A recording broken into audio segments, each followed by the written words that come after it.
ದೆಹಲಿ ಬಿಜೆಪಿಯಲ್ಲಿ ಈಗ ಶುರುವಾಯಿತು ಮುಂದಿನ ಸಿಎಂ ಯಾರು ಅನ್ನುವಂತ ಚರ್ಚೆ. ತೀವ್ರ ಕುತೂಹಲವನ್ನ ಮೂಡಿಸ್ತಾ ಇರೋದು ದೆಹಲಿ ಗದ್ದುಗೆಯ ವಿಚಾರ. ಯಾರು ಸಿಎಂ ಆಗ್ತಾರೆ ಹಾಗಾದ್ರೆ ಅಂತ.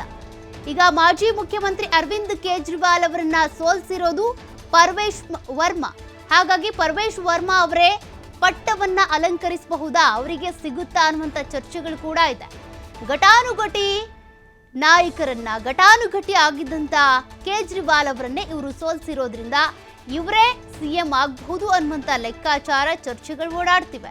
ಇನ್ನೇನು ಕೆಲವೇ ಕ್ಷಣಗಳಲ್ಲಿ ಅಮಿತ್ ಶಾ ಅವರನ್ನ ಭೇಟಿ ಆಗ್ತಾರೆ ಪರ್ವೇಶ್ ವರ್ಮಾ ಅವರು. ಮತ್ತೊಂದೆಡೆ ದೆಹಲಿ ಬಿಜೆಪಿ ಅಧ್ಯಕ್ಷ ವೀರೇಂದ್ರ ಸಚ್ದೇವ್ ಪೈಪೋಟಿ ಹಾಗೆ ಮುಂದುವರೆದಿದೆ. ಅದೇ ರೀತಿಯಾಗಿ ಸ್ಮೃತಿ ಇರಾನಿ ಕೂಡ ಅವರ ಹೆಸರು ಕೂಡ ಕೇಳಿ ಬರ್ತಾ ಇದೆ. ಅಂದ್ರೆ ಪೈಪೋಟಿಯಲ್ಲಿ ಇರುವಂತಹ ಹೆಸರುಗಳಿವು.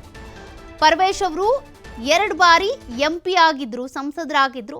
ಈ ಬಾರಿ ಅರವಿಂದ್ ಕೇಜ್ರಿವಾಲ್ ಅವರ ವಿರುದ್ಧನೇ ಬಿಜೆಪಿಯಿಂದ ಸ್ಪರ್ಧೆ ಮಾಡಿದಂತ ಅಭ್ಯರ್ಥಿ ಇವರು.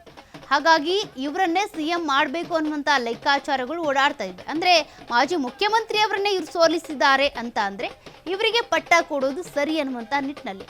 ಅದೇ ರೀತಿಯಾಗಿ ಸ್ಮೃತಿ ಇರಾನಿ ಅವರ ಹೆಸರು ಕೇಳಿ ಬರ್ತಾ ಇದೆ, ಸಚ್ದೇವ್ ಅವರ ಹೆಸರು ಕೂಡ ಕೇಳಿ ಬರ್ತಾ ಇದೆ. ನೋಡೋಣ ಯಾರು ಸಿಎಂ ಆಗಿ ಆಯ್ಕೆ ಆಗ್ತಾರೆ ಅಂತ.